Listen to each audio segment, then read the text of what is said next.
Hey guys, tonight we begin with a question that's often forgotten amid the chaos of tanks, trenches and total war. What did World War II soldiers actually eat? From American K-rations to German ersatz bread, Soviet cabbage soup to Japanese rice balls, tonight we're peeling back the layers of history, one can of corned beef at a time. So before you get comfortable, take a moment to like the video and subscribe, but only if you genuinely enjoy what I do here. And let me know in the comments where you're tuning in from and what time it is for you. It's always fascinating to see who's joining us from around the world. Now, dim the lights, maybe turn on a fan for that soft background hum, and let's ease into tonight's journey together. Before a single shot was fired, before tanks rumbled across Europe or planes screamed overhead, every army faced one universal, unglamorous challenge, feeding its soldiers without killing them in the process. Let's be honest. When we think of World War II, we imagine battles, bravery, and black and white newsreels. Rarely do we stop to ask the really gritty questions like, did that guy storming Normandy have breakfast? And if so, what on earth was it? Spoiler, it wasn't pancakes. Feeding millions of men across continents wasn't just a culinary experiment.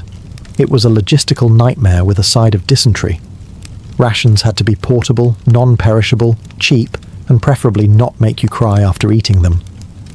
Flavor was a distant fifth priority, somewhere between won't explode if dropped and doesn't attract rats. Different nations approached the problem in different ways. The Americans tried to science their way to sustenance, producing little boxes of optimism called K-rations. The Germans, early in the war, sent troops out with hearty meat and rye, then eventually replaced it all with something resembling punishment in a can. The British clung to tea like it was holding the empire together. It probably was. The Soviets boiled cabbage like it was a sacred tradition. And the Japanese, well, they were expected to travel light and fight hard, sometimes on just rice balls and hope. Food wasn't just fuel, it was morale. A hot meal could lift spirits.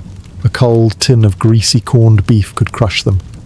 Some soldiers developed fondness for their rations. Others swore they'd never eat a cracker again. Many dreamed not of glory or victory, but of butter, bread, and anything that didn't come wrapped in brown paper. And while generals debated strategy in war rooms, privates in foxholes were bartering chocolate for cigarettes and praying the guy next to them didn't snore through mess call. So tonight, we're not talking about battles won or borders redrawn. We're talking about spam, crackers, powdered eggs, and the real war, between soldiers and the strange, suspicious contents of their ration tins. Because if there's one universal truth about war, it's that everyone has to eat, even if the food fights back. Alright, you're a US soldier in World War II. You've marched 10 miles, been shot at 6 times, and haven't seen a flush toilet in weeks. Your stomach is making sounds that could qualify as artillery. What do you get? The K-ration. A compact, calorie-packed cardboard miracle designed by people who clearly hadn't eaten one themselves. Let's break it down. The K-ration came in 3 boxes: breakfast, lunch, and dinner. They were about the size of a small brick, and sometimes felt like one. Each box contained just enough food to technically qualify as nutrition, while emotionally preparing you for combat via culinary disappointment. Breakfast kicked off strong. A can of ham and eggs, which was neither hammy nor eggy. The texture? Think Spam meets drywall. Toss in rock-hard crackers, instant coffee, powdered lemonade. Why?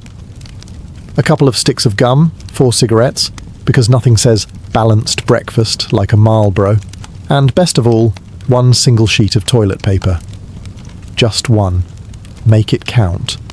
Lunch was not better.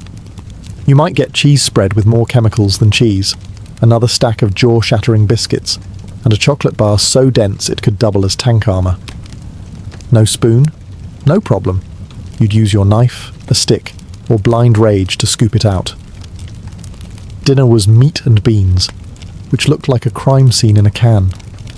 With it, more crackers, more gum, and sometimes, if you prayed hard, a tiny fruit bar, which tasted like someone whispered the word apple over a piece of wood.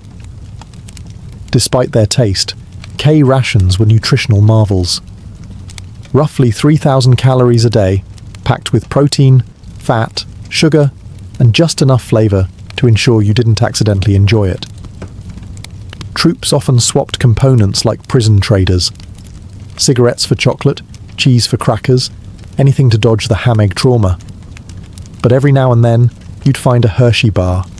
Real chocolate. Real comfort. For one bite, you weren't in the mud. You were back home. That alone made the rest of the ration worth tolerating. So yes, the K-ration was dry, weirdly square, and kind of tasted like war. But in the end, it was the fuel that helped win a global conflict, one questionable meat product at a time. If the K-ration was the army's idea of a meal, then the D-ration was their idea of a survival threat disguised as dessert. The D-ration looked like a chocolate bar, came wrapped like a chocolate bar, and was issued to soldiers as a chocolate bar. But that's where the similarities ended, because this wasn't your sweet little Hershey's Kiss. No, the D-ration was engineered in coordination with the US Army to do three things. 1. Not melt. 2. Last forever. And 3. Taste like absolute despair. It was roughly the size of a deck of cards and dense enough to stop a bullet. In fact, some soldiers swore it had, whether in their packs or their intestines.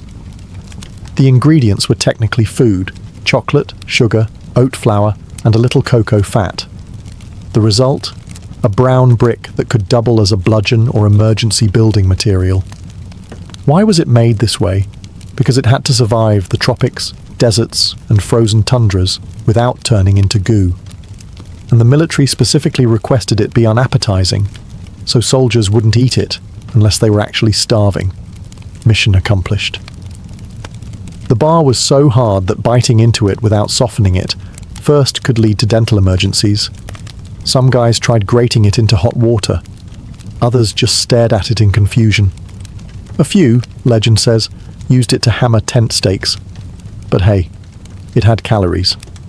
About 600 per bar, which could keep a man alive through a day of combat. Barely.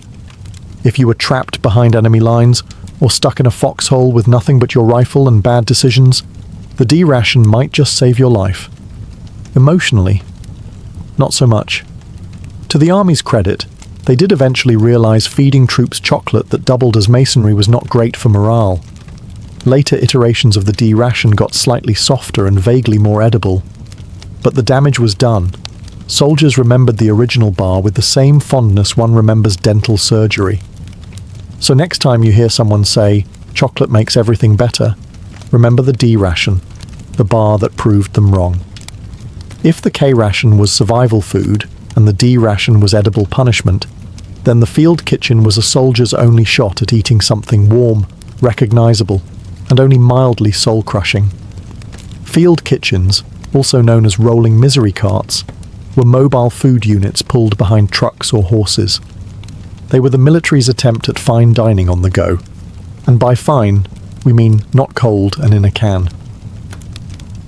These kitchens churned out industrial-sized vats of stew, beans, gravy-like substances, and enough coffee to power an infantry division through a mild existential crisis. Meals were served cafeteria-style.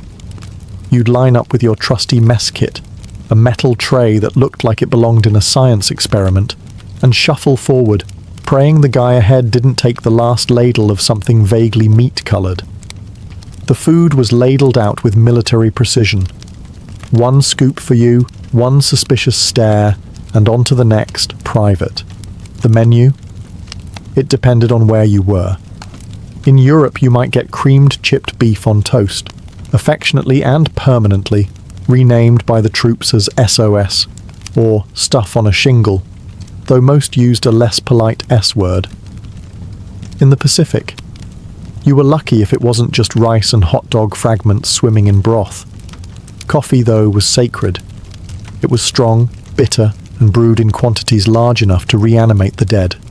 Soldiers drank it hot, cold, black, or with powdered milk, as long as it kept them awake and angry. The best part of the field kitchen experience? The smell. It meant food was coming. The worst part? everything else. Your food was served outdoors, often in rain, snow, or the kind of mud that had its own ecosystem. You sat on rocks, helmets, or the ground. There were no forks. There was no ambience. Just you, your friends, and a tin of beans that might be older than your commanding officer. Still, when it was hot and vaguely chewable, field kitchen food felt like heaven. It wasn't glamorous, but in a world of chaos, bullets, and K-rations, it was the closest thing to comfort food. At the start of World War II, German soldiers marched into battle with swagger, clean uniforms, and something shockingly rare in wartime logistics: actual food that resembled real meals. The early war Wehrmacht ration was downright luxurious compared to what most other armies were choking down. A standard soldier's pack included rye bread, sausages, butter, cheese, canned meats, marmalade, and coffee. Well, ersatz coffee, which we'll discuss later with the disgust it deserves. Each soldier was expected to carry his own food for a couple of days. A noble idea, until you realized how much weight that was once you added rifles, ammunition, grenades, and frostbite. Still, German rations were built around the concept of 3 hot meals a day, with field kitchens trailing behind like slightly overworked food trucks. Breakfast could be dark rye bread with jam or butter, plus that roasted acorn faux coffee. Lunch? Tinned meat, cheese, and maybe a boiled potato or 3. Dinner, if you were lucky and not actively being shelled, might be soup or stew made from whatever was still moving that morning. Sausage, especially Metwurst and Leberwurst, was a staple. It was easy to transport, packed with protein, and vaguely comforting. Also, incredibly smelly in a sealed tin, which made every trench a blend of iron, sweat, and spicy pork aroma. And of course, Germans had bread. Good bread, real bread.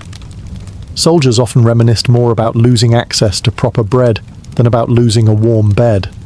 One Wehrmacht veteran described ration bread as the only softness in an otherwise very sharp war. Field kitchens backed this system up, churning out steaming pots of stews, boiled meats and dumplings when possible. Morale was high, stomachs were relatively full, and German efficiency seemed unstoppable. But, and there's always a but, this early golden age of German rations wouldn't last. As the war expanded and supply lines stretched thin, the sausage turned sour, the bread got stale, and the once proud field kitchens were left stranded in frozen forests with nothing but frozen potatoes and patriotic memories. Still, for a brief, bratwurst-filled moment, the average German soldier had something precious in war. Warm food, decent coffee substitutes, and the illusion that this whole thing might be over by Christmas. As World War II dragged on and Hitler's dream of blitzkrieg glory turned into a logistical nightmare, German rations took a sharp turn, straight into the land of ersatz, a German word that basically means imitation. Or more accurately, this isn't food, but we're calling it that anyway. By 1942, things were getting creative. Real coffee? Gone. In came Ersatzkaffee, a charming blend of roasted acorns, chicory, sugar beet, or barley. It smelled like despair and tasted like something brewed in an old boot. It technically resembled coffee, if you'd never had coffee before and were very forgiving. Bread?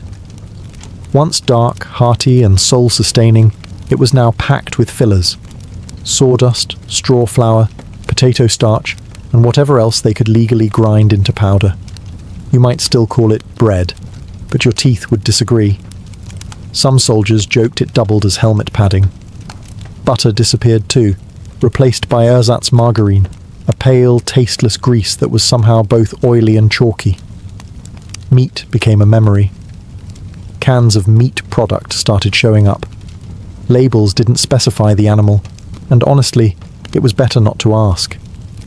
Even sausages, that sacred pillar of German cuisine, were diluted. Horse meat entered the mix. Then turnip filler. Eventually, some sausages were up to 40% plant material. Imagine biting into a bratwurst and getting a mouthful of damp newspaper. Welcome to the Reich's culinary downfall. The problem wasn't just taste. These ersatz rations lacked nutrients, calories, and morale. Troops in the east were burning thousands of calories in sub-zero weather, and getting food that couldn't even sustain a dachshund. Starvation, sickness, and desperation followed.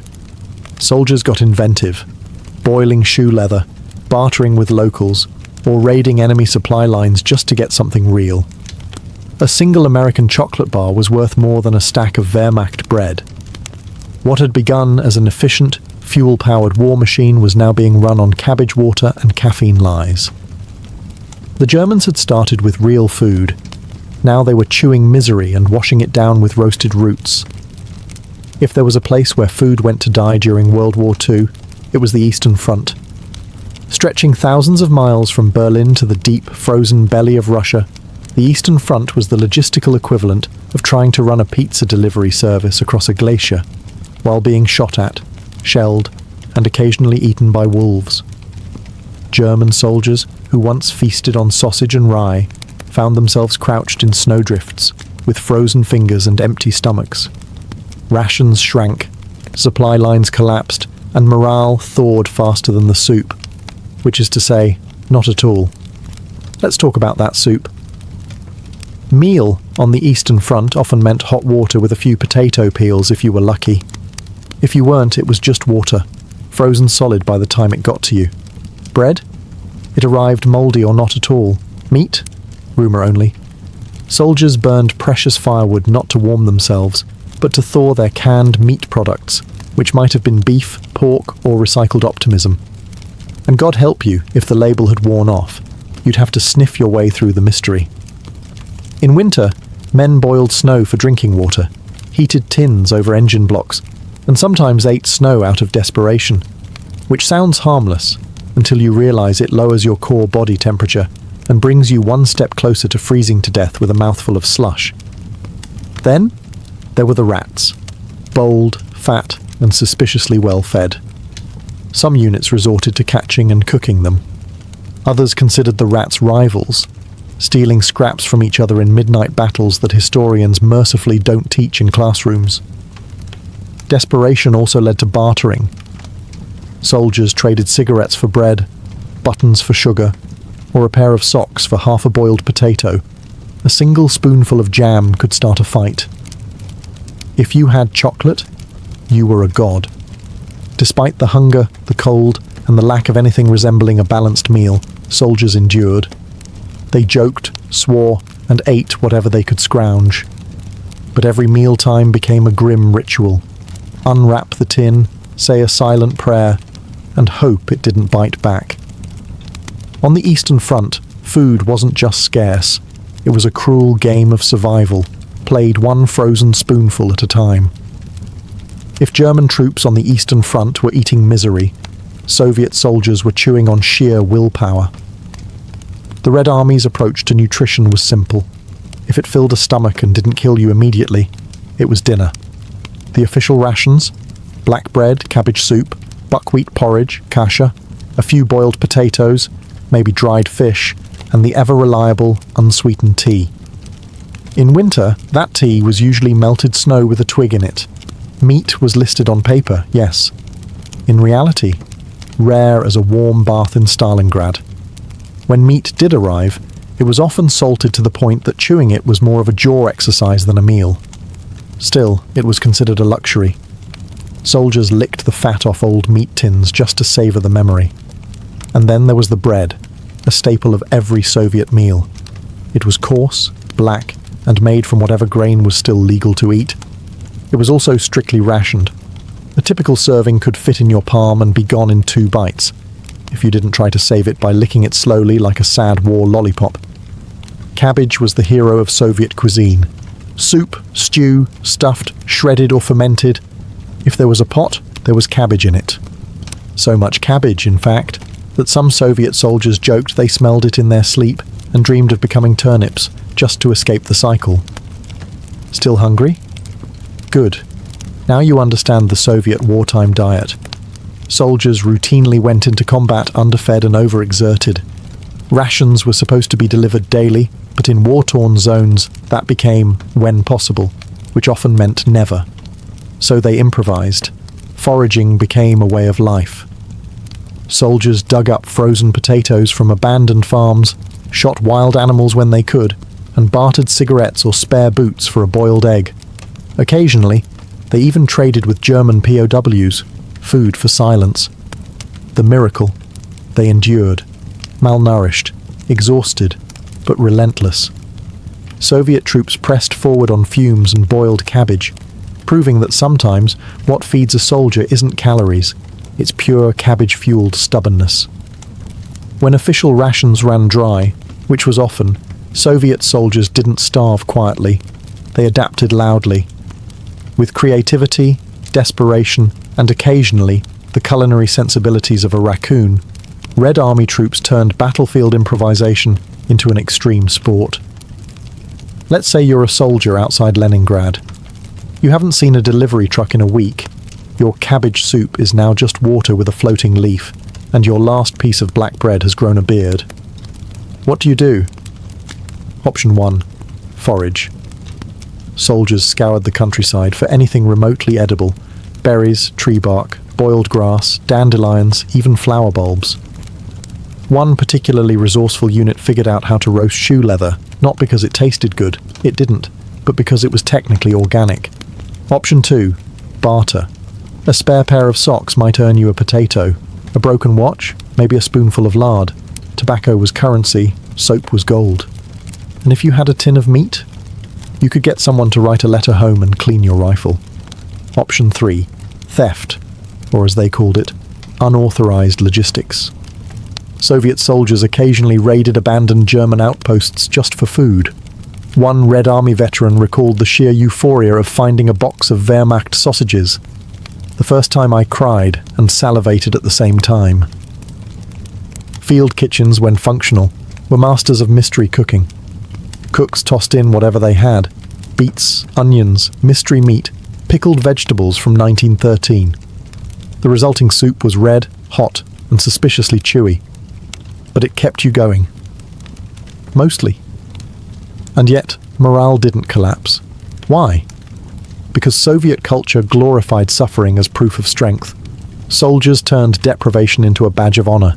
They told jokes about their rations. They sang songs about dried fish.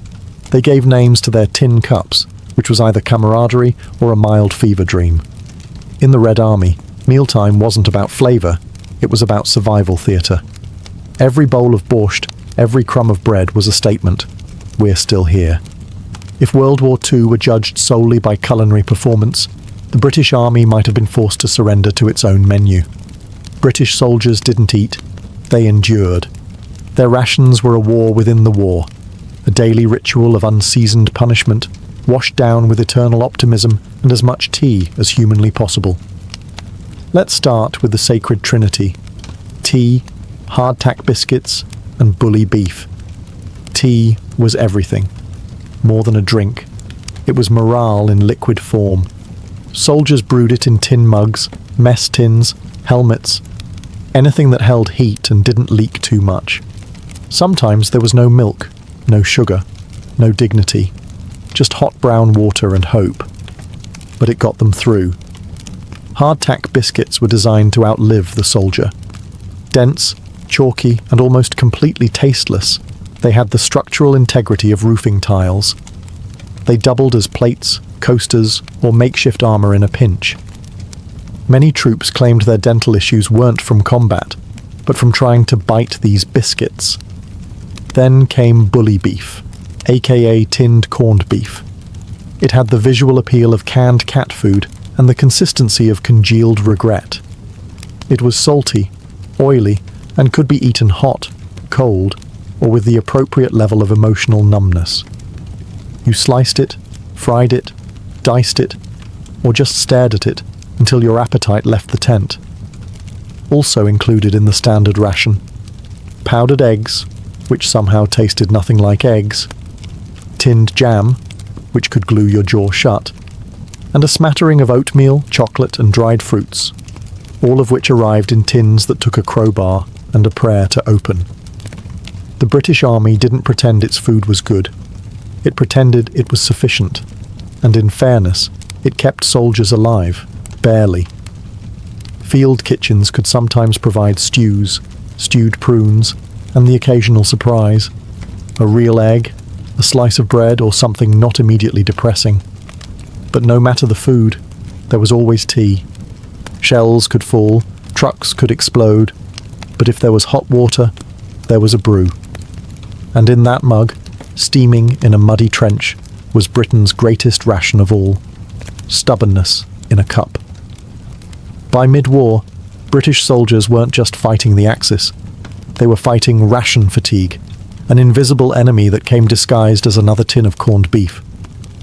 The British military supply system was held together with string, hope, and a suspicious number of forms in triplicate. Fighting across multiple continents, from North Africa to Italy to the jungles of Burma, meant rations got weirder the farther you were from London, and colder, and often squishier. A ration in Cairo might arrive slightly warm and edible. A ration in the Burmese jungle? It might arrive mouldy, half-eaten by ants, and 2 weeks late. And still, soldiers saluted it, heated it, and ate it. Because that's what British resilience looked like, chewing quietly through despair. Water was always boiled, not just to kill bacteria, but because boiling meant tea. Tea was sacred. Men would risk sniper fire to retrieve a kettle. A warm cup could make the difference between a breakdown and a moment of British dignity in the mud. When supplies were tight, and they often were, soldiers got creative. They rehydrated powdered milk into tea whitener, spread jam on hardtack with bayonets, and seasoned meat with sarcasm. One soldier reportedly made a stew out of bully beef, raisins, and crushed vitamin tablets. The result? Morally questionable, but technically food. Tinned food was both a blessing and a curse. It lasted forever, yes, but it also required strength, tools, and sometimes divine intervention to open. Soldiers developed strong opinions about tin designs and spent entire afternoons discussing the good key roll ones versus those devil tins with no handles. When something fresh did show up, an egg, a loaf of bread, an actual vegetable, it was cause for celebration or suspicion. One soldier, upon receiving a fresh tomato, stared at it for an hour before deciding to keep it as a pet. Despite the rationing, the blandness, and the biscuit-induced jaw pain, British troops remained stoic. They grumbled with dignity, made jokes about their own digestion, and above all, kept calm and carried on, preferably with tea. If the American soldier had rations, the German had organisation, and the Brit had tea, the Japanese soldier had rice, and a terrifying capacity for suffering. The Imperial Japanese Army was built on endurance. Soldiers were taught that self-denial was noble, and that hunger was part of their duty, which was convenient because most of them were perpetually starving. The standard Japanese field ration wasn't so much a meal as it was a polite suggestion. The typical pack contained white rice, barley, dried fish, pickled plums, umeboshi, soy sauce concentrate, and maybe a few hard candies. It was compact, culturally familiar, and, in the field, utterly insufficient. At first, troops set out with multi-day rations wrapped in wax paper or stored in bento-style metal tins. It looked neat, organised, thought out. And then they got to the jungle. In places like New Guinea, Burma, and Guadalcanal, the humidity turned rice into mouldy goo, rats ate through supplies, and fish went bad faster than your hopes of victory. To make matters worse, Japan's military logistics were, generously speaking, a disaster. Supply lines were stretched, bombed, blocked, or forgot to exist altogether. Many units went days, even weeks, with barely a handful of rice to split between them. Soldiers foraged, raided villages, or ate jungle plants whose nutritional value ranged from slightly helpful to hallucinate then collapse. In more desperate cases, they hunted lizards, insects, or even rats. One soldier claimed they made a soup out of boiled grass and boot leather to keep the stomach from shouting. To their credit, or perhaps horror, Japanese troops rarely complained. They believed hardship was honourable. Starving, glorious, Barefoot, inspirational, rice infested with weevils, added protein. There was, occasionally, miso paste or powdered green tea. These were prized and hoarded like wartime treasure. A teaspoon of tea could lift spirits. A pinch of salt could bring someone to tears. But overall, calories were low, suffering was high, and morale often came from sheer cultural discipline rather than what passed for a meal. The Japanese soldier wasn't just underfed, he was trained to be okay with it, and somehow, many of them kept fighting. Not because of what was in their bellies, but because of what was in their minds. The jungles of the Pacific looked lush and green in the distance, like a tropical paradise, assuming you ignored the disease, the leeches, and the smell of slow death. But for soldiers on both sides, especially the Japanese, the jungle wasn't a source of food. It was a leafy green death trap with humidity and attitude. Supply lines in the Pacific were notoriously unstable. Tropical storms, naval blockades, enemy ambushes, all conspired to make every delivery of rice, beans, or saltfish an act of divine luck. And when the food didn't come, the jungle was not your friend. Many Japanese units found themselves cut off from resupply for weeks.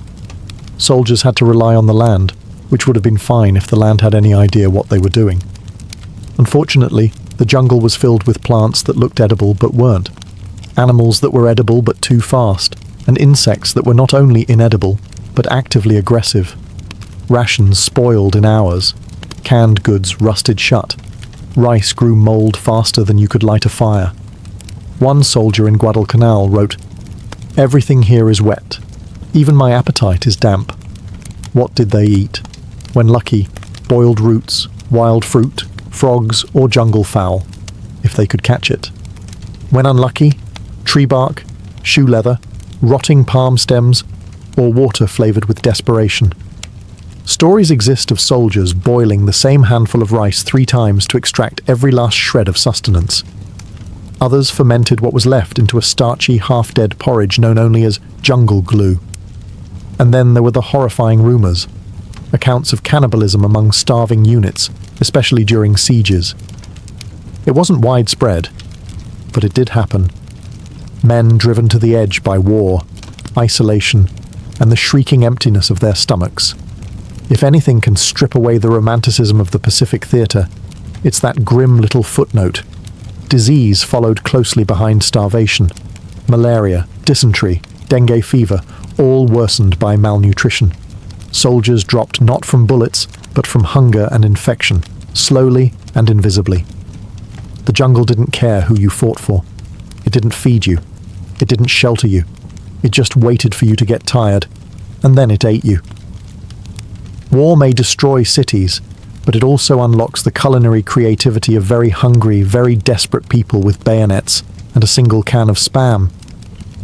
Across every front, soldiers didn't just eat rations, they negotiated with them. They bartered, swapped, stretched, crushed, fried, and sometimes worshipped the better parts. Food was fuel, but it was also a form of entertainment, and occasionally a mad science experiment. In American foxholes, GIs turned K-ration crackers into improvised pancakes, mixing them with powdered eggs and coffee creamer, then frying the result over a small fire. The final product tasted like despair, but warm despair, which was at least comforting. Canned cheese, melted into an oily paste over hot beans to create trench fondue. Spam, sliced, pan-fried, and stacked between biscuits to make the world's saddest sandwich. Even chewing gum found new uses, sealing leaky canteens or bribing a guy with an extra cigarette. British soldiers, armed with their indestructible hardtack and mystical jars of jam, made jam butty sandwiches by smashing 2 biscuits together with jam until their teeth gave up. One squad in North Africa famously mixed bully beef with dried fruit and called it Desert Delight. Another named their nightly stew Stuff, because no one could identify what was in it anymore, including the cook. On the Eastern Front, Soviet soldiers used empty shell casings as soup pots, boiled cabbage in helmets, and roasted anything with legs, including once a stolen German sausage that required 3 men to defend it, Even the Japanese, with limited supplies, found ways to repurpose leftovers. Rice was refried with pickled vegetables to create onigiri-style cakes, and dried seaweed was hoarded for flavoring water when nothing else remained. These weren't gourmet meals, they were acts of wartime alchemy. Field improvisation turned boredom into morale, turned not enough into this'll do, and made a lot of food slightly less terrifying. Because when you're stuck in a trench, jungle, or ruined farmhouse, your mess kit becomes your kitchen, your bayonet becomes a spatula, and your meal? A miracle that you survived long enough to eat it.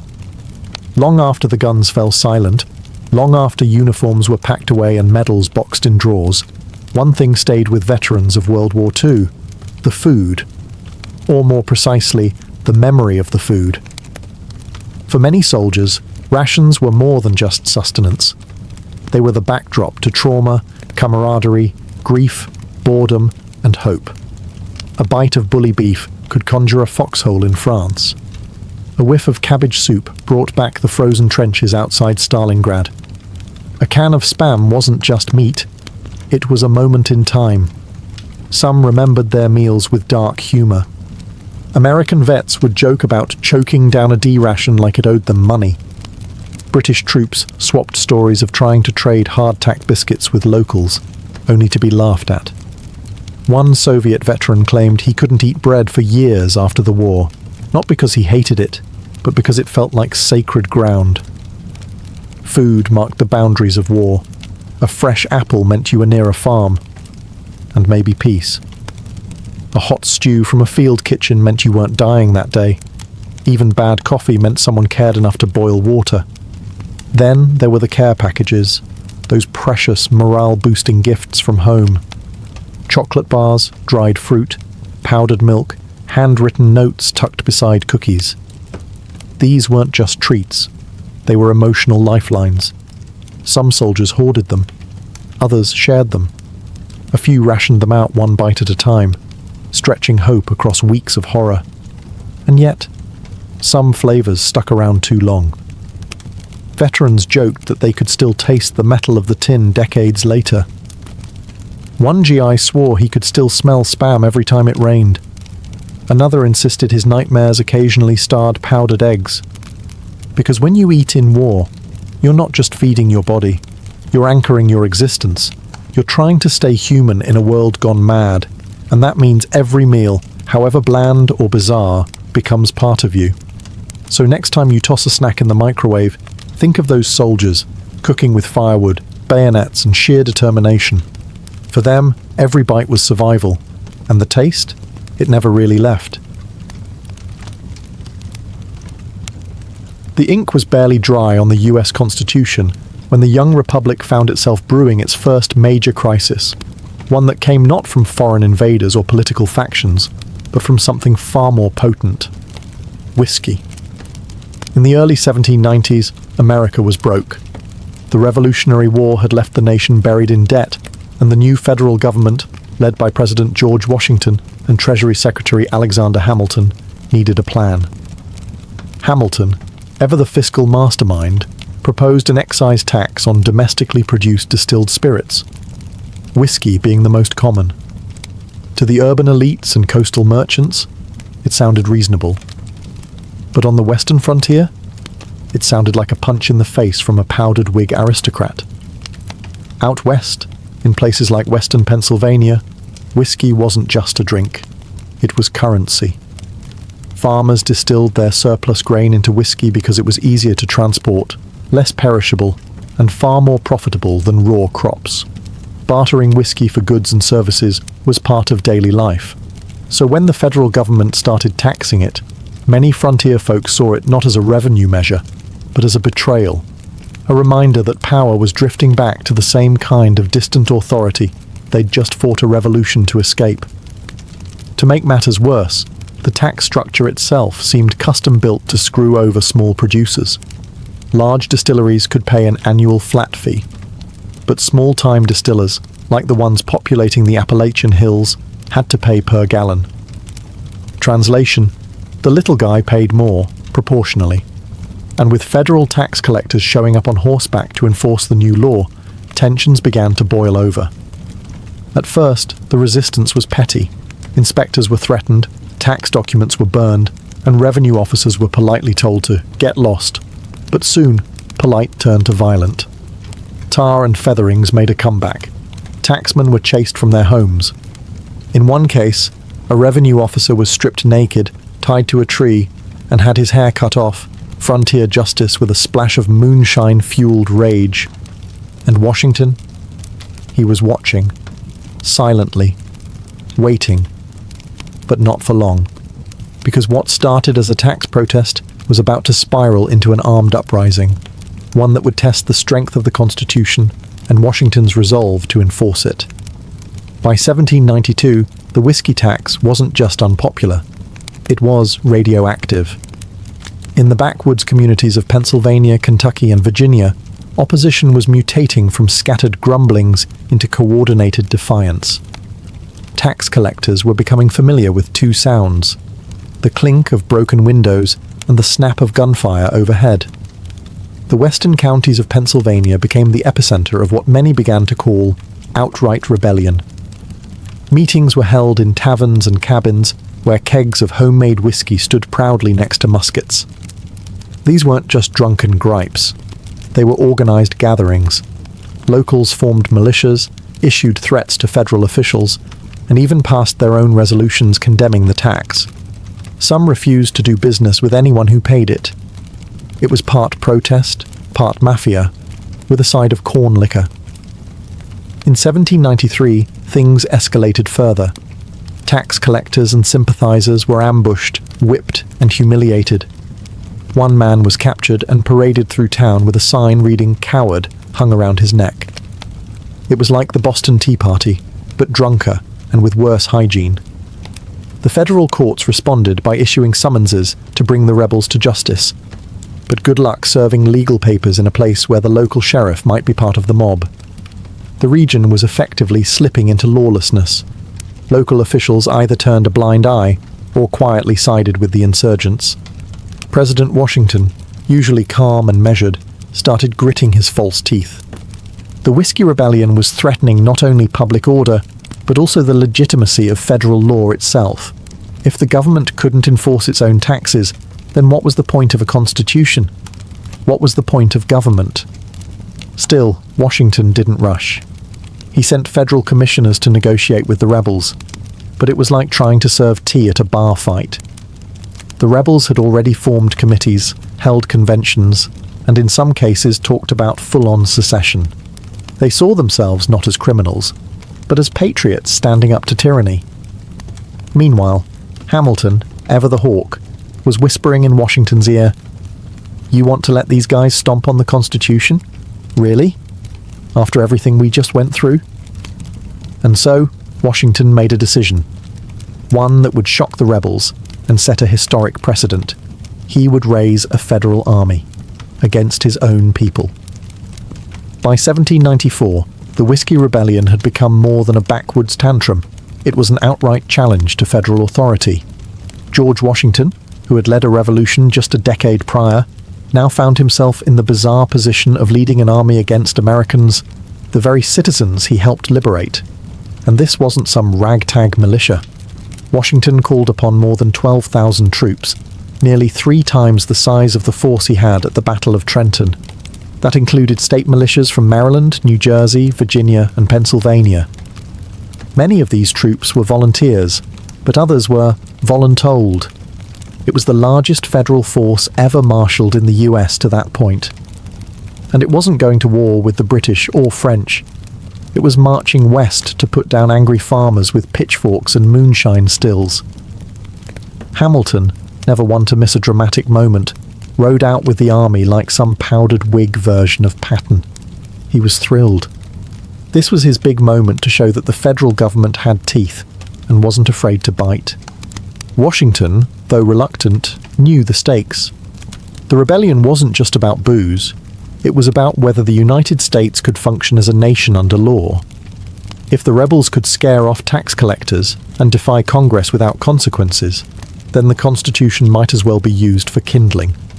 So, For the first and only time in American history, a sitting president led troops in the field. Imagine the scene: the most famous man in America, astride a horse, riding westward through the Allegheny Mountains, not to inspire revolution, but to crush one. His presence sent a chilling message. Rebellion would be met not with pamphlets, but with bayonets. When the army approached the heart of rebel territory in western Pennsylvania, the response was disappointing. The rebels, who had talked big in taverns and torched a few tacksmen's houses, suddenly remembered they had chores to do. Most of the ringleaders vanished. Others fled into the woods or took the I don't know nothing about nothing defense. There would be no great battle, no climactic showdown. The army had marched hundreds of miles to confront a rebellion that fizzled like flat cider. But Washington's message was loud and clear. The federal government was no joke. With the rebellion smothered before a single shot was fired in return, the soldiers turned around and headed home, and so did George Washington. But now came the mop-up: arrests, trials, and justice, federal style. A handful of rebel leaders were captured, though leaders might be generous. Many of the more radical agitators had slipped away into the wilderness. What remained were a few unlucky men who got caught by bad timing or bad hiding spots. 20 were eventually brought to Philadelphia to stand trial for treason. The trials, however, didn't unfold like Hamilton might have dreamed. Evidence was spotty, witnesses were afraid to testify, and the jury, composed of their fellow Pennsylvanians, wasn't exactly keen on throwing their neighbours into a noose. In the end, only 2 men were convicted of treason, and even that verdict came with a side of skepticism. These weren't dangerous warlords. They were poor farmers who had made poor decisions, and Washington, no stranger to rebellion himself, chose mercy over vengeance. In a move that stunned some and reassured others, he pardoned both men. His message? Yes, the government would enforce the law, but it would not become a tyrant in the process. This act of clemency turned out to be as important as the show of force itself. Washington had demonstrated strength, but he also showed restraint. The federal government wasn't going to crush people under its heel like a monarchy might have. Instead, it would lead by law, tempered with justice. Meanwhile, Hamilton grumbled. He wanted more heads to roll, metaphorically, if not literally. He saw the rebellion as proof that the common folk couldn't be trusted with too much freedom, especially not with whiskey involved. But Washington understood the deeper game. Legitimacy didn't come from cracking skulls. It came from showing that the new republic could balance authority with compassion. The rebellion was over, but the precedent it set would echo for generations. The US had passed its first real test of federal authority, and it didn't collapse into chaos. Still, questions remained. Would future presidents use the same logic? Would mercy always follow power? And most of all, was this the end of frontier rebellion? Or just the beginning? The guns were holstered, the rebels pardoned, and the whiskey stills quietly resumed bubbling in the hills. But politically, the whiskey rebellion left a hangover that would last for years. The event had proven that the federal government had the power to enforce its laws, but it also lit the fuse on deep political divisions that were already smouldering beneath the surface. At the heart of the conflict were 2 opposing visions of America. On one side stood Alexander Hamilton and the Federalists, lovers of order, commerce, strong central government, and powdered Whigs that could stop a bullet. They saw the rebellion as proof that the unruly countryside needed firm management. On the other side were the Jeffersonian Republicans, who didn't trust centralized power one bit. They believed in the yeoman farmer, local control, and resisting the kind of government overreach they'd fought a revolution to escape. To them, the federal response to the Whiskey Rebellion wasn't a heroic act of law enforcement. It was overkill. Sending 12,000 troops after some farmers with barrels of corn mash felt like stomping on a fly with a cannon. Thomas Jefferson, then serving as Washington's vice president, didn't hold back his opinions. Privately, he referred to the federal march as a monarchical adventure. He believed that Washington's show of force only pushed the common man further away from the government, and straight into the arms of the Republican cause. And indeed, in the aftermath of the rebellion, something curious happened. The Republican Party began to gain traction. Out on the frontier, where distrust of federal authority had been fermented like whiskey itself, support for Jefferson's ideals surged. These weren't just drunk and angry farmers anymore. They were voters, and they were angry about being treated like a bunch of criminals for refusing a tax they could barely afford. The rebellion had failed militarily, but it succeeded in galvanizing anti-federalist sentiment. It helped accelerate the formation of the first true political parties in America, sharpening the divide between those who wanted a strong centralized state and those who wanted the states to call their own shots. So, while no war had broken out, a new kind of battle had begun. One fought not with muskets and torches, but with ballots, speeches, and ideology. At its core, the Whiskey Rebellion wasn't just about booze. It was about power and class resentment. To the small farmers of western Pennsylvania and beyond, the whiskey tax was more than an annoying expense. It was a symbol of everything they feared about the new federal government. That it would be run by elites for elites, at the expense of the working poor. Most of the rebellion's participants weren't outlaws. They were veterans of the Revolutionary War, men who had fought and bled for a republic they now felt was turning its back on them. They returned from battlefields to discover that the very government they helped establish was now squeezing them dry, all while cozying up to Eastern bankers and merchants. It was like fighting a lion, only to come home and get kicked by the house cat. To make matters worse, many frontier folk felt deliberately excluded from political participation. Representation was lopsided. Their voices were drowned out by wealthier urban politicians who had no idea what life was like west of the Appalachians. Add to that a tax that disproportionately punished small producers, and the whole thing smelled less like economic policy and more like class warfare, with the stink of whiskey. There was also the matter of how the law was enforced. Wealthier distillers could afford lawyers, paperwork, and the annual flat fee. The poor guy with 1 still and 6 barrels of mash? He got a federal marshal and a potential prison sentence. The optics were terrible, and the anger was real. In this way, the rebellion was an early warning sign. Class tension wasn't going to disappear just because America had a constitution. If anything, the struggle between wealthy power centers and rural working communities was baked into the cake.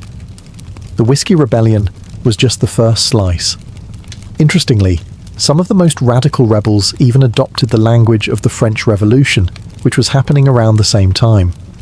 They spoke of liberty, tyranny, and the rights of man. To Washington and Hamilton, that kind of rhetoric was terrifying. The last thing they wanted was a Paris-style bloodbath spilling into the Ohio Valley. But to the whiskey rebels, those words weren't dangerous. They were a promise, one they felt had already been broken. George Washington's decision to personally lead troops into western Pennsylvania was as bold as it was risky. At the time, many Americans saw the presidency as a somewhat distant, almost ceremonial role, a sort of executive moderator for a government still figuring itself out. But with this march, Washington shattered that image. He was no passive figurehead. He was an active enforcer of federal power. For Washington, the Whiskey Rebellion was a test, not just of law and order, but of the very legitimacy of the federal system. He had helped design the Constitution, and now he was putting it to work. If he failed, if he allowed violence and intimidation to override legislation, the whole project might unravel. 13 separate states could quickly decide they were better off going their own way. The rebellion, in that light, wasn't just a backwoods tantrum. It was the canary in the Democratic coal mine. Washington's personal involvement added enormous weight. His reputation was nearly mythical. He was the father of his country, a man revered by veterans, respected by citizens, and feared by enemies. When word spread that Washington himself was riding west, many rebels melted into the landscape. Some couldn't believe it. Washington was the hero of liberty. Now he was marching on citizens over whiskey. But the gamble paid off. Washington didn't need to fire a single shot to win. His presence alone restored order, and he knew when to stop. Once the rebellion dissolved, he withdrew. He didn't occupy the region, didn't punish the masses, didn't turn it into a show trial. He just reminded everyone, firmly, that the law was not optional. Yet not everyone applauded. Some, especially in the Jeffersonian camp, accused Washington of using military force to silence legitimate political dissent. They painted the march as an overreaction, a flex of executive muscle that could have turned ugly fast. Even some Federalists worried. What precedent had just been set? Still, the rebellion's swift collapse allowed Washington to exit the presidency on a high note. He had enforced the law without becoming a tyrant. He had shown strength without cruelty. But quietly, Washington understood. This wouldn't be the last time America's unity would be tested. And next time, the outcome might not be so bloodless. Although the Whiskey Rebellion ended with barely a whimper, its echoes rippled far and wide, politically, legally, and culturally. In hindsight, this dusty conflict over distilled grain was one of the most important constitutional stress tests in US history. First, it set a critical precedent. The federal government had the right and the ability to enforce its laws, even in the face of violent opposition. Before this, the Constitution had been more theory than reality. The Articles of Confederation had shown how weak and toothless a decentralized government could be, and now the Constitution, with Washington's boots on the ground, flexed its newfound muscles. But with that power came a lingering fear. Many Americans, especially in rural areas, began to see the federal government not as a representative of their will, but as a distant, eastern elite that didn't understand or care about frontier life. The very same people who had once cheered the revolution now whispered about oppression from Philadelphia and New York instead of London. Culturally, the Whiskey Rebellion became legend in the Appalachian Hills. Stories were passed down of brave distillers standing up to federal agents. Some were exaggerated, some romanticized, but all carried the same message. Government doesn't always have your back. And if you want something done, sometimes it takes more than a vote. It takes a still, a rifle, and a few angry neighbors. Meanwhile, in Washington, D.C., a new capital being planned during the rebellion's aftermath, lawmakers were taking notes. Future leaders would reference the Whiskey Rebellion every time civil unrest threatened the balance of the Republic. Was this the model? A rapid show of force followed by clemency? Or a dangerous precedent of executive overreach? And then there was the whiskey itself. Ironically, despite the rebellion's failure, the tax never worked. It was expensive to enforce, widely evaded, and politically poisonous. By the early 1800s, under Jefferson's presidency, it was quietly repealed. The rebels lost the battle, but in some twisted way, they'd won the war of public opinion. The frontier didn't forget. Neither did the government. And future presidents would face their own rebellions, both large and small, with the ghost of 1794 riding just behind them, reminding them that order is fragile, and that the Republic is always one barrel away from boiling over. The Whiskey Rebellion may seem like a curious footnote today, a quirky chapter in the early American story, but its legacy remains surprisingly alive, swirling like vapor off a still, influencing everything from presidential power to rural resistance. For one, it showed the American people that the Constitution wasn't just parchment and promises, it had muscle. This was the first time the federal government enforced a domestic law with troops, and the fact that it did so under the personal leadership of George Washington gave it historical gravity. Every president since has inherited that precedent. Lincoln, Eisenhower, even recent presidents deploying the National Guard during domestic unrest, all trace a faint line back to 1794 and a president on horseback. The rebellion also injected lasting skepticism into the heart of American politics. Frontier distrust of centralized government became a core part of US political identity. It didn't matter that the rebellion failed. It proved to millions that distant elites could and would flex their power when it suited them. That spirit of rural defiance? You can still hear it in anti-tax protests, states' rights arguments, and the deep American love of local control. In short, the rebellion planted seeds of resistance that never quite died out. They just fermented. Whiskey itself, believe it or not, also reaped a strange legacy. Far from being demonized, it became a symbol of independence and grit. The very substance that sparked a rebellion is now toasted in bars as a proud American tradition. In fact, the American whiskey industry, especially bourbon and rye, wears its rebellious roots like a badge of honor. You'll find distilleries named after rebellion leaders, bottles designed to evoke frontier spirit, and slogans that practically dare the IRS to come knocking again. And finally, the event taught a young country something fundamental. How it responds to dissent says everything about its identity. Washington chose both force and forgiveness. That balance, power tempered by principle, became a cornerstone of the American ideal. Not always followed, of course, but always referenced. So next time you raise a glass of bourbon or rye, remember, it's not just liquor in that bottle. It's a story of power, protest, and a young republic figuring out what kind of country it was going to be.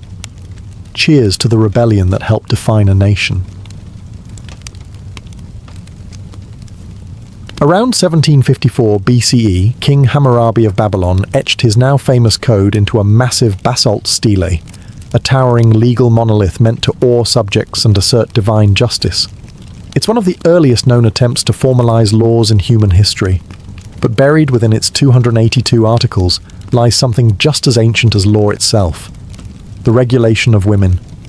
In Hammurabi's Babylon, a woman wasn't just a person, she was a role: daughter, wife, widow, mother. Each of those roles came with a legal definition, a social expectation, and if things went sideways, a punishment. For example, take marriage. Women could be married off by their fathers, essentially transferred from one household to another. Once married, a woman was expected to be faithful. If she was accused of adultery, both she and her alleged lover could be bound and thrown into a river. That's not metaphor. That's literally what the text prescribes. However, if her husband decided to spare her life, the court often agreed.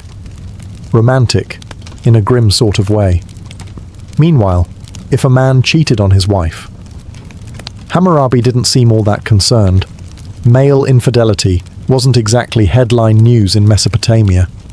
The imbalance was stark. Female honor was family honor, while male honor was more flexible. But not all the laws were oppressive. Some provisions offered women surprising protections, especially widows. A widow had the right to remain in her late husband's house and manage his property until her sons came of age. If there were no sons, she could even inherit directly. In that way, Hammurabi's code recognized a woman's capacity for financial and legal responsibility, but only within the strict bounds of family structure. There were also laws about divorce. A woman could leave her husband if he was cruel or neglectful, but proving it was no small task. If her claims couldn't be verified, she could be branded a liar and punished severely. Justice wasn't blind. It just squinted harder when the accused wore a veil. So, what did Hammurabi's code teach us about women in ancient Babylon? That they weren't invisible? Far from it. They were named, categorized, judged, and occasionally protected, but always through the lens of control. Law gave them a place, but rarely the power to shape it. Travel a few hundred miles west from Babylon, and fast forward a few centuries, and you arrive in ancient Egypt, a civilization where the scales of justice were personified by Ma'at, the goddess of truth, balance, and cosmic order. And unlike many of their neighbors, the Egyptians had a surprisingly progressive view, at least on paper, when it came to women's legal rights. Egyptian women, whether rich or poor, had the legal right to own property, inherit land, sue and be sued, and even initiate divorce. These weren't just theoretical rights etched on tomb walls. They were practiced, particularly in urban centers like Thebes and Memphis. Women could enter contracts, serve as witnesses, and leave wills. A woman could run a business, lend money, or purchase slaves and livestock. In short, Egyptian law recognized women as legal individuals, not just extensions of their husbands. This autonomy might seem ahead of its time, and in many ways it was. Women weren't locked out of temples or courts. In fact, priestesses played important legal and ritual roles, and some even served as judges or scribes. Legal documents from the New Kingdom show women filing complaints against male relatives and winning. But, and there's always a but, this relative legal freedom came with social constraints. Most women still lived under the authority of a father or husband, and while they could own land, they were often expected to pass it down through male heirs. The law said yes, but society often said not quite. Marriage, though not a religious institution in Egypt, was still legally binding. Husbands and wives could divorce for reasons as varied as infertility, infidelity, or even emotional incompatibility. Divorce didn't carry a social stigma, and children were usually cared for by the mother, who retained rights to her dowry and often received additional property. Punishment under the law was theoretically equal, but practically speaking, class and connections mattered far more than gender. A noble woman could get away with things that would send a peasant woman straight to the crocodiles. Literally. So, was ancient Egypt a feminist utopia? Not exactly. But compared to the rigid patriarchies of Mesopotamia or later Greece, it offered women something rare: the ability to participate in legal life as people, not just property. In a world ruled by gods and pharaohs, that was no small thing. In ancient India, the legal world of women was governed by Dharma, the moral and social order at the heart of Hindu philosophy. Codified in texts like the Manusmriti, Laws of Manu, this framework offered a deeply hierarchical and duty-driven system, where women were honoured, protected, and respected, so long as they stayed in their place. The Manusmriti, compiled sometime between 200 BCE and 200 CE, had a lot to say about women, much of it contradictory. On one page, it declared that, where women are honoured, the gods rejoice. On another, it warned that a woman must never be independent. The tone swung between reverence and restriction, between divine praise and domestic captivity. Women were legally bound to male guardians throughout their lives: father during childhood, husband during marriage, and sons during widowhood. This triad of male control wasn't just cultural, it was encoded into law. Autonomy was not the ideal, obedience was. Marriage laws were especially rigid. A woman's primary duty was to marry, bear sons, and serve her husband faithfully. Widow remarriage was generally frowned upon, or outright banned, depending on the caste and period. Sati, the infamous practice where widows were expected to throw themselves onto their husband's funeral pyre, was not universally enforced, but found moral validation in some legal and religious texts. The Manusmriti didn't command it, but it also didn't condemn it. That said, there were exceptions. Women of the upper castes sometimes received education and could inherit property in the absence of male heirs. In some regions and periods, matrilineal traditions survived, particularly in the south. Women could serve as advisors, poets, and even rulers, though these were rare and usually exceptional. Divorce was rare and generally disapproved of, though certain grounds like impotence, cruelty, or abandonment were sometimes recognized. Still, it was the man who had more legal freedom to cast aside a marriage. Punishments, too, were gendered. A woman caught in adultery could be disfigured or outcast. A man, he might get a fine or a slap on the wrist if he had high status. In short, ancient Hindu law wrapped women in layers of veneration and restriction. They were sacred, but sacred like a temple statue, not like a free citizen, revered but rarely empowered. When we think of ancient Greece, we often imagine democracy, philosophy, and drama.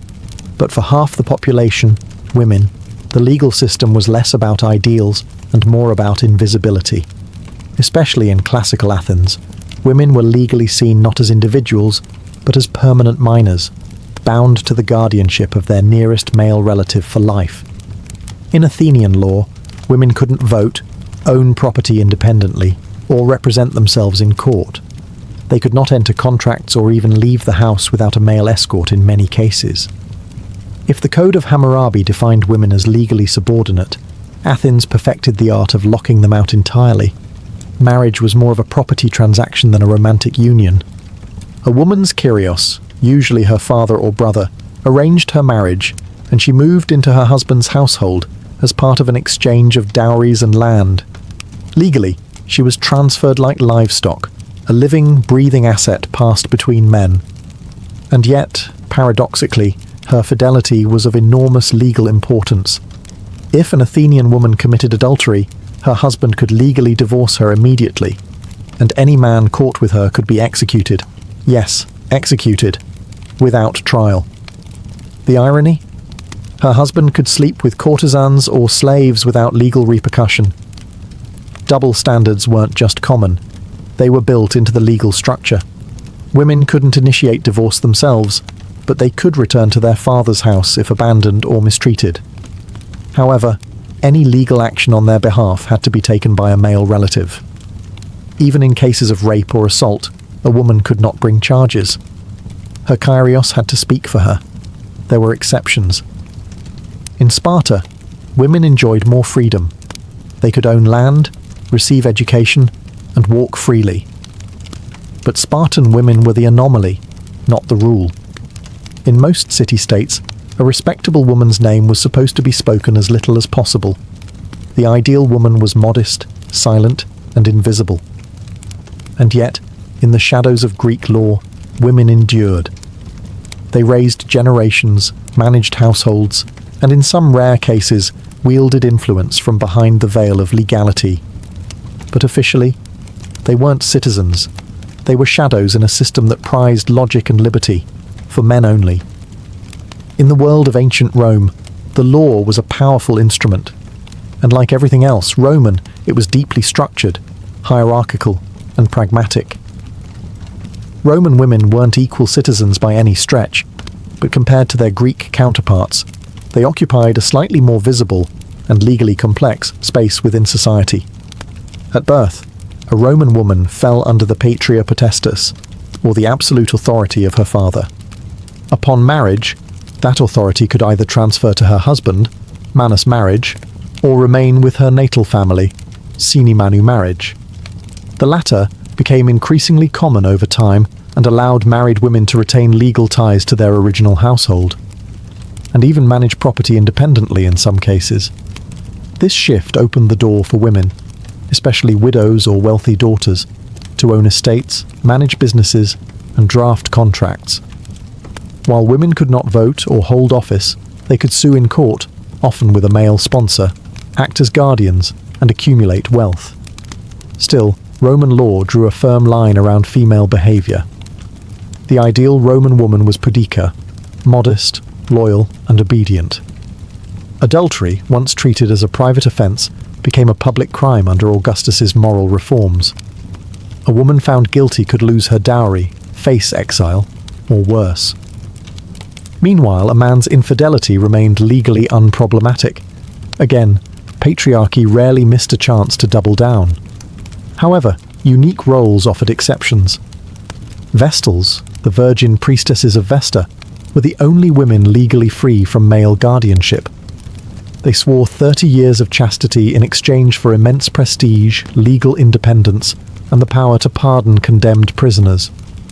But a broken vow of chastity meant being buried alive. Divine authority came with cruel consequences. Roman matrons, respectable married women of the upper classes, held significant social power. They influenced politics through family connections, arranged marriages, and even public mourning rituals. The legal system acknowledged their status through protections for property and legal mechanisms like tutela, a type of male guardianship that, by the imperial period, was often symbolic. So, while Roman women lived within a legal cage, the bars were spaced just far enough apart to allow movement. especially for those born into wealth and prestige. They were constrained, yes, but never entirely silenced. In ancient Hebrew society, law wasn't merely a civic structure, it was divine instruction. Found in the Torah and later interpreted by rabbis, these religious legal texts created a framework that governed every aspect of life, including the roles, rights, and restrictions placed on women. And like many ancient systems, the law both elevated and limited them. At the heart of Hebrew law was the family unit, with women expected to serve as the moral and spiritual backbone of the household, but always under male authority. Fathers arranged marriages. Husbands were heads of households. Sons inherited land. Daughters, by contrast, were expected to marry out and bring a dowry with them, often with no inheritance rights unless there were no sons. However, women were far from voiceless. The ketubah, a marriage contract, gave them legal security in the form of promised financial support and spelled out responsibilities in marriage. If a man failed to provide food, clothing, or intimacy, a woman could seek divorce, a rare provision in the ancient world. But she couldn't initiate it directly. A rabbinic court or her male kin had to advocate on her behalf. Adultery laws were starkly unequal. A married woman caught with another man could be stoned to death, according to Deuteronomic law. A man caught with a married woman, same punishment. But if the woman was unmarried or a slave, the rules became murkier, usually resulting in fines or marriage, depending on the social status involved. In cases of rape, the law demanded a fine and marriage to the victim, an outcome that modern readers understandably find deeply problematic. Ritual purity laws also played a massive role in how women were legally perceived. During menstruation or childbirth, women were considered ritually impure and were temporarily restricted from religious life and physical contact. These laws reinforced ideas of female otherness, not necessarily as sinful, but as symbolically set apart. And yet, the Hebrew Bible is full of strong, legally significant women. Deborah the judge, Ruth the Moabite widow who navigates the inheritance system, and Esther, who bends royal law to save her people. These women were rare, but their presence reveals that the law wasn't always airtight, and that boldness, wisdom, and faith could sometimes make space where the law had closed a door.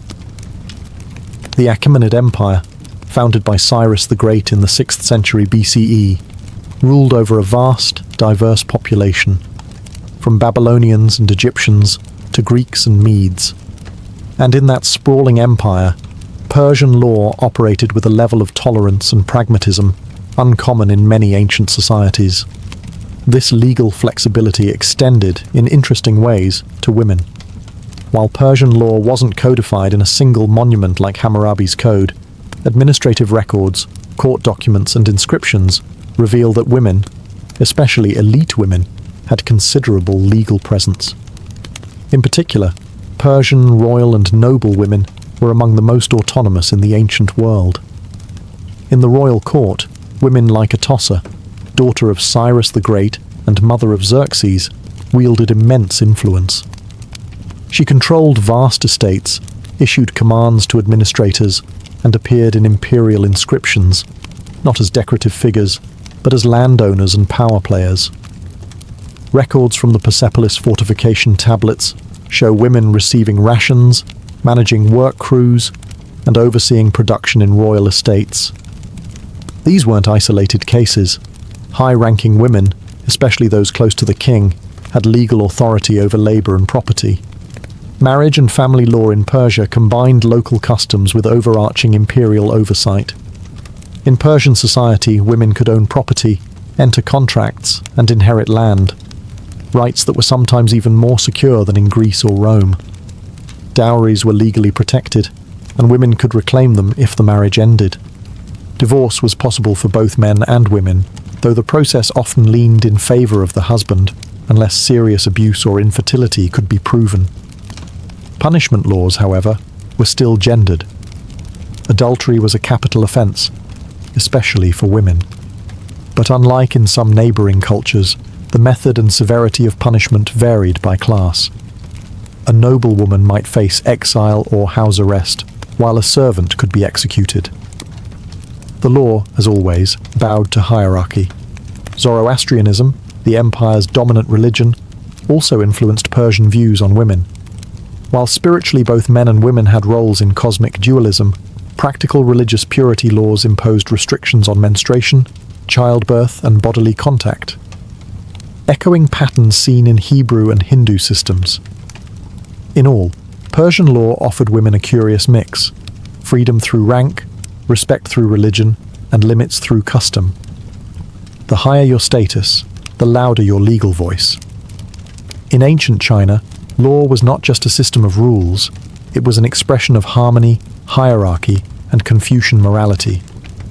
And for women, this meant living within a legal and cultural framework that viewed them primarily through the lens of family roles and social duty, rather than individual rights. The earliest codified Chinese laws appear during the Zhou dynasty, but it was under the Han dynasty, 206 BCE, 220 CE, that legal structures began to crystallize alongside Confucian ideology. Confucian teachings emphasized the three obediences. A woman must obey her father before marriage, her husband during marriage, and her sons in widowhood. This wasn't just moral advice, it influenced actual legal expectations and societal norms. Women were legally subordinate to men in nearly all contexts. They could not hold public office, rarely appeared in court independently, and were often excluded from inheritance, especially in patrilineal families. A daughter might be cherished within the home, but the law saw her as temporary. She would eventually marry out, taking her dowry with her. Marriage was both a family alliance and a legal contract. A man could divorce his wife for reasons as broad as jealousy or illness, though he could not do so if she had no family to return to, had mourned his parents properly, or had borne him sons. Women, by contrast, had no legal power to initiate divorce unless extreme abuse could be proven, and even then, her case would likely depend on her male relatives stepping in. Adultery laws reflected strong gender bias. A woman caught cheating could be executed. A man cheating with a married woman might face punishment, but cheating with a servant or concubine, that was often overlooked entirely. Honor and legitimacy were tied tightly to the woman's womb. Still, there were exceptions. Some dynasties saw the rise of imperial women, like Empress Lu Ji and Empress Wu, who wielded immense political power, sometimes bending legal codes to suit their ambitions. And in peasant villages, widows who managed households or took over family businesses could wield informal authority, even if the law didn't formally recognize them. In short, ancient Chinese law saw women less as autonomous beings and more as stabilizers of familial order, vital to society's function, yet always second to the men who supposedly maintained its harmony.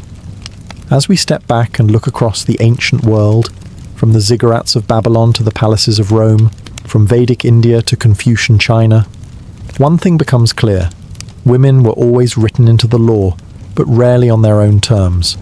Nearly every ancient legal system assigned women a role within a male-dominated structure. Whether in Hammurabi's code or the Manusmriti, the fundamental legal assumption was that a woman's identity was relational: daughter, wife, mother, widow. Her rights and responsibilities flowed through the men around her. Law defined her, but it rarely empowered her. Some civilizations, like Egypt and Persia, offered women more autonomy, allowing them to own property, initiate contracts, and even inherit wealth. In these societies, noble or high-born women could carve out pockets of legal authority, sometimes rivaling their male counterparts. But such privileges were far from universal. They depended on class, family, and circumstance more than any underlying belief in gender equality. Other societies, like Greece and Rome, developed sophisticated legal systems while simultaneously fencing women out of public life. Greek women were legally invisible. Roman women had more agency, but still lived within a scaffold of male guardianship and social expectation. In China, Confucian values hardened the ideal of obedient femininity into legal expectation. The law wasn't just about punishment, it was about preserving cosmic harmony. And that meant everyone, especially women, knew their place in the social order. Similarly, in Hindu law, reverence for women coexisted uncomfortably with strict control and moral prescription. Religious laws, such as Jewish halakha or Zoroastrian purity codes, often placed women at the intersection of sacred and profane. A woman's body could bring honor or impurity, blessing or danger, depending on how closely she followed the rules. And yet, within these systems, women adapted, resisted, and endured. They found ways to exercise influence through family, faith, property, or sheer determination. Their stories may not always be carved into stone steles or echoed in ancient law courts, but they moved beneath the surface, shaping households, dynasties, and entire civilizations. Ultimately, ancient legal codes tell us not only how societies treated women, but how they defined power itself, and who they believed deserved to wield it. Long before Wall Street, before vaults and banknotes and savings accounts, banking began in the mud brick cities of ancient Mesopotamia, the cradle of civilization. And surprisingly, the first bankers weren't suited financiers, they were priests. In cities like Uruk, Lagash, and later Babylon, temples weren't just religious centers. They were the administrative and economic hearts of urban life. These towering ziggurats and their surrounding complexes acted as both spiritual sanctuaries and financial hubs. Farmers and merchants didn't just come to pray, they came to deposit grain, receive loans, and settle debts. Why temples? Because they were the most stable, trusted institutions. The gods didn't run off with your money, and the priesthood had an army of scribes to keep meticulous records. When a farmer delivered a portion of his harvest to the temple granary, he'd receive a clay tablet with a cuneiform inscription, the quantity stored, the date, the depositor's name, and sometimes a witness. This wasn't just a receipt, it was an early form of a check. These receipts could then be transferred. A farmer in debt could hand over his tablet to a creditor as repayment. A merchant could use them to buy goods or settle accounts. In this way, the clay tablet became the ancestor of promissory notes, deposit slips, and IOUs. Temples also issued loans, not just in grain, but in silver, sheep, and other commodities. Interest rates were high by modern standards, typically around 20% for grain and 33% for silver. These weren't casual transactions either. Defaulting on a temple loan could lead to the loss of land, property, or even personal freedom. Interestingly, the concept of compound interest was understood and feared. Some legal codes, like those of Hammurabi, tried to limit or regulate interest practices. Others formalized debt slavery as a punishment. This was banking in its rawest, most primal form, both brilliant and brutal. So while modern banks might be glass towers and spreadsheets, their bones are ancient. The earliest financial systems weren't born in markets, they were born in temples. And in Mesopotamia, the gods didn't just judge your soul, they also balanced your books. By the time Babylon rose to power under kings like Hammurabi, in the 18th century BCE, Mesopotamian banking had become more sophisticated and more personal. While temples and palaces remained important economic players, a new class of financial professionals began to emerge: private moneylenders. These early financiers weren't working out of marble lobbies. They conducted business in humble homes, market stalls, or even beside temple courtyards. But they had one thing temples didn't: flexibility. Where temple loans were often seasonal and tied to agricultural cycles, private moneylenders could tailor deals for merchants, traders, and craftsmen, offering loans in silver, Babylon's preferred unit of currency. Silver wasn't minted into coins yet. That innovation would come much later. Instead, it was weighed out by the shekel, and loans were documented on clay tablets. These tablets detailed the borrower, lender, amount lent, interest rate, repayment date, and sometimes even collateral. If a debtor defaulted, lenders could legally seize land, goods, or even family members. Some contracts read more like threats than agreements. One fascinating innovation was the rise of joint liability loans, where two or more individuals shared responsibility for repayment. This helped reduce the lender's risk and planted the seeds for what we now call co-signed loans. Debt was everywhere in Babylonian society. Farmers borrowed to plant crops, merchants borrowed to finance caravan expeditions, and builders took loans for large construction projects. Debt slavery was a real risk, but the law eventually began to push back. Hammurabi's famous code offered some relief. For example, if a storm destroyed your crops, you might be exempted from interest that season. Babylon also introduced promissory notes and letters of credit, used to transfer money across distances without transporting physical silver. These tools allowed wealthy merchants to expand trade and move money without the risk of robbery, a proto-form of the modern banking network. It's easy to think of banking as a modern system tied to stock tickers and interest rates. But in Babylon, the same mechanics, lending, collateral, interest, and risk, were already shaping lives and livelihoods. Their tools were made of clay, not code, but the game was much the same. In ancient Egypt, economic life revolved around two constants, the Nile River and the pharaoh's granaries. While Egypt didn't develop a formal banking system in the same way as Mesopotamia or later Greece, it nonetheless maintained sophisticated financial practices, rooted in temples, royal treasuries, and massive state-administered storage systems. Instead of coins or silver shekels, Egypt's economy was built on grain. Wheat and barley weren't just food, they were currency. Taxes, wages, and debts were often measured in sacks of grain, and these were stored in vast, centralized granaries. Like Babylonian temples, Egyptian temples functioned as both religious and economic centers, serving as secure storage sites and financial record offices. Scribes recorded every delivery, withdrawal, and transaction on ostraca, pottery shards, or papyrus scrolls. These acted as receipts, contracts, and even early forms of checks. If you deposited 10 sacks of grain at the temple granary in Thebes, you might receive a receipt which could be traded or presented elsewhere to retrieve an equivalent amount, a precursor to modern bank drafts. Loans were common. A farmer might borrow seed grain to plant in the spring, with the promise of repayment after the harvest, usually with interest. Rates varied, but a 25–30% interest rate on grain wasn't unusual. These loans were enforced by scribes and local officials, and default could result in the forfeiture of land, livestock, or even labor. Unlike Babylon, however, private lending in Egypt was more restricted. The state played a dominant role in organizing economic exchange. High officials, priests, and royal administrators were the main actors in large-scale financial activity. Yet there are surviving records of private individuals, especially women, acting as lenders and creditors in local communities. These cases were less common, but they demonstrate a level of grassroots financial agency not often acknowledged. Coinage was introduced only during the late period, influenced by foreign powers like the Persians and later the Greeks.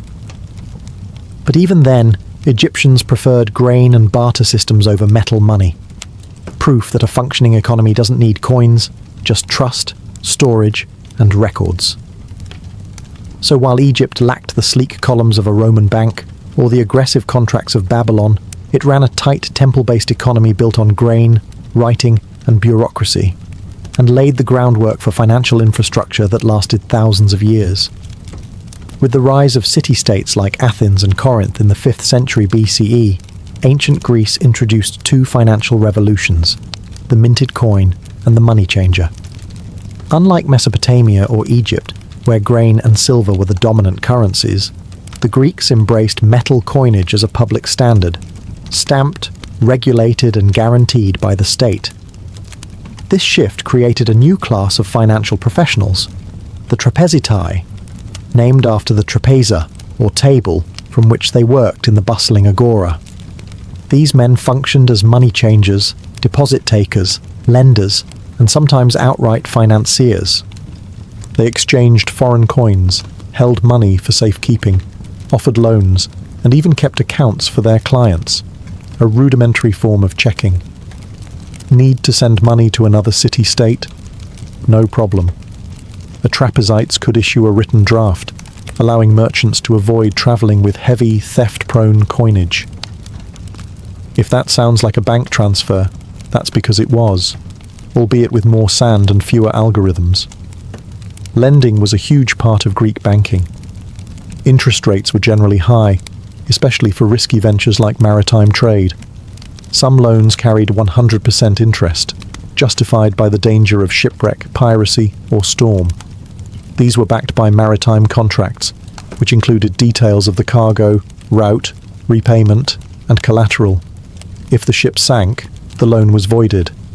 If it returned, big profits. Private citizens could also act as lenders. Wealthy Athenians often invested in smaller loans secured by property or slaves. These transactions were documented before witnesses and scribes and could be enforced in court. In fact, Greek courts were flooded with debt cases, an early sign that money, trust, and lawsuits are eternal bedfellows. And yet banks in Greece weren't formal institutions like we'd expect today. They were more like financial freelancers with serious reputations. There were no licenses, no regulation, and no government insurance. If your trapezites skipped town with your deposit, too bad. Trust was everything, and it could be shattered in a heartbeat. Despite these risks, the Greek financial world thrived. It enabled trade, supported empire building, and even bankrolled wars. In a city where logic and debate ruled, so too did contracts, ledgers, and interest rates. Ancient Greece taught us that once you stamp a coin and assign it value, the rest follows, from debt and profit to risk and ruin. By the time Rome ruled the Mediterranean, banking had evolved from small-scale loans to a full-blown financial engine that powered an empire. The Romans, ever the pragmatists, didn't invent banking, but they perfected it, expanded it, and embedded it deep into the fabric of everyday life. At the heart of Roman finance were the Argentari, the Roman equivalent of bankers. These men operated out of tabernae, shops, near the Forum, and acted as money changers, deposit takers, lenders, and agents. They exchanged coins from across the empire, held private deposits for safekeeping, paid out loans, and even executed payments between third parties. Wealthy Romans, including senators, deposited large sums with these bankers, who kept ledgers called rationes, the ancestors of our modern account books. A client could authorize a banker to pay another person using their deposit, creating an early version of the check. Want to send money to Carthage or Alexandria? No need to pack a bag of coins. Your banker could issue a letter of credit. The real fuel behind Roman banking, however, was credit. Loans weren't just for emergencies. They were used for trade, land purchases, construction projects, even election campaigns. Lending at interest, usually around 12%, though it could be higher or lower depending on risk, was legal, though subject to regulation. Usury, the charging of excessively high interest, was frowned upon but often ignored. Collateral was key. Land, slaves, or future earnings could all secure a loan. And Rome had robust legal enforcement. If you didn't pay your debts, you could be dragged to court, have your property seized, or in extreme cases, be enslaved. Unlike earlier societies, Rome allowed corporations of financiers known as Societas Publicanorum, publicani, to handle large-scale government contracts, including tax collection. These were profit-seeking enterprises with investors, managers, and shareholders, making them eerily similar to modern banks and hedge funds. Yet there were risks. Roman bankers weren't state-backed, and financial crises did happen. Records show that some banking houses collapsed, triggering waves of panic. Sound familiar? In the Roman world, money flowed through temples, forums, and estates, binding together farmers, traders, soldiers, and senators. And as the empire grew fat on conquest, its financial systems stretched like invisible roads, connecting people not with stone, but with credit, debt, and interest. Before the concept of a central bank existed, The idea of state control over currency was already revolutionizing how economies functioned. In ancient times, the power to mint coins wasn't just economic, it was political. Whoever issued the coin held the trust of the people, and that trust became the backbone of early banking systems. The earliest coins appeared in Lydia, modern-day Turkey, around 600 BCE. Made of electrum, a natural alloy of gold and silver, these stamped pieces marked a shift from weighed metal to standardized currency. No more measuring silver chunks in a dusty market. Now, value could be verified at a glance. Other civilizations quickly adopted the idea. The Greeks minted drachmas, the Persians issued darics, and the Romans built an entire empire on denarii. These coins bore state symbols, images of gods or rulers, and inscriptions, not just to represent value, but to signal legitimacy and control. A coin was as much a piece of propaganda as it was a financial tool. With state-backed coinage came new financial behaviors. Hoards of coins were stored in temples, households, and merchant treasuries. Lending became easier and more portable. Coins could circulate quickly across city-states, and with uniform weights and metal content, traders could move goods across borders with confidence. In turn, early bankers, from Mesopotamian lenders to Roman argentari, adapted to this new certainty. They no longer needed to test weights or purity as frequently. Instead, they tracked coins by type, year, and issuer. This consistency reduced transaction friction, expanded trade routes, and made loans more predictable. Coinage also played a role in inflation and monetary policy, albeit in crude forms. Rulers could debase coins by mixing cheaper metals into the mix, stretching the treasury, but undermining trust. Roman emperors famously did this to pay their armies, triggering cycles of devaluation and economic instability. Still, the idea stuck. Currency backed by a state, stamped with its symbol and guaranteed in value. This concept laid the groundwork for everything from medieval gold coins to modern fiat money. In a way, each ancient coin was more than just a piece of metal. It was a promise, a contract, and a tool of empire.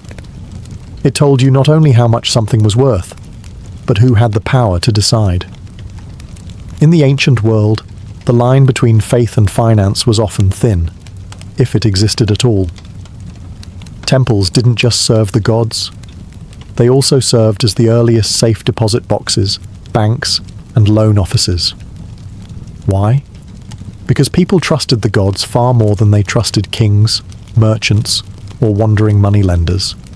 Take Delphi, for instance. The sanctuary of Apollo wasn't just a religious destination, it was a financial powerhouse.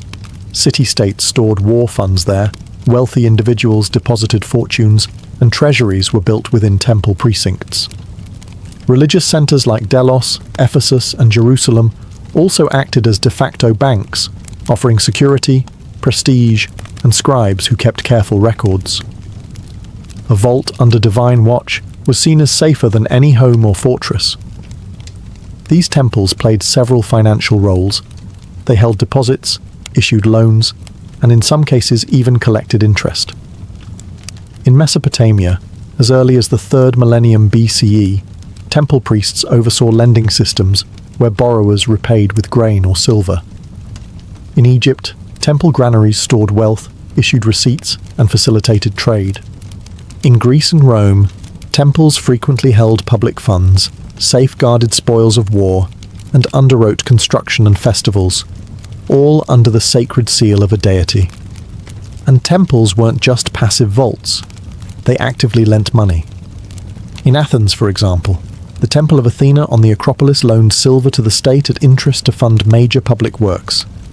Gods, apparently, were patient creditors. Religion also provided the ethical framework for finance. Ancient Hebrew law, for instance, prohibited charging interest to fellow Israelites, but allowed it for foreigners, a moral boundary that blended spiritual identity with economic policy. Hindu Dharma texts laid out rules for fair lending, debt repayment, and even the spiritual consequences of financial misconduct. Of course, these systems weren't without flaws. Temples could be looted in wartime. Clerics could be corrupt. But for most of the ancient world, temples were the most trusted institutions, enduring, stable, and reinforced by divine fear. So when you picture ancient banking, don't just imagine dusty coins and cloaked lenders. Picture golden statues, incense, and marble columns. Because for thousands of years, the safest place to put your money wasn't under a mattress. It was beneath the watchful eyes of the gods. Long before the invention of credit cards or mortgage calculators, ancient economies ran on a system that was surprisingly familiar.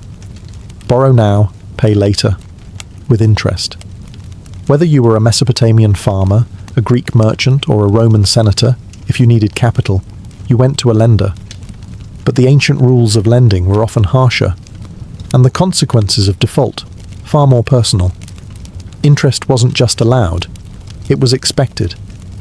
In Babylon, rates were steep, 20% for grain, 33% for silver, often compounded annually. These figures weren't considered predatory, they were standard. High risk meant high reward, and borrowers understood that if the harvest failed or a caravan didn't return, they were still on the hook. Temples and private lenders alike made fortunes off these loans, and unpaid debt could lead to debt slavery or seizure of property. In ancient Greece, especially Athens, interest rates varied depending on the risk involved. The riskiest loans? Maritime loans. A lender might front silver to fund a trading voyage, knowing the ship might sink or be seized by pirates. To offset the risk, rates could soar to 100% or more. But if the ship returned safely, both merchant and lender could make a killing. The Romans added legal muscle to these arrangements. Loan contracts were written, witnessed, and sealed. Collateral, land, goods, slaves, was recorded in detail. Miss a payment? Your creditor could take you to court, seize your property, or in rare cases, force you into bonded labor. Roman law set a 12% interest cap, but loopholes and exemptions made that number flexible, especially during times of economic stress. Despite the risk, borrowing was common.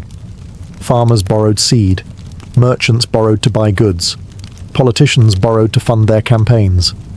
Lending greased the gears of ancient economies. And default was an accepted hazard. And yes, fraud and manipulation were part of the game. Lenders sometimes demanded bribes or added administrative fees. Borrowers could lie about collateral or disappear entirely. Without credit scores or banking regulations, trust and reputation were everything. In the end, ancient loans weren't just financial tools. They were power plays. To borrow was to risk more than money.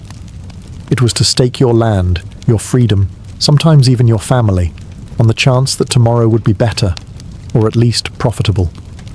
From grain receipts in Mesopotamia to the silver ledgers of Rome, ancient banking wasn't just a footnote in economic history. It was the foundation.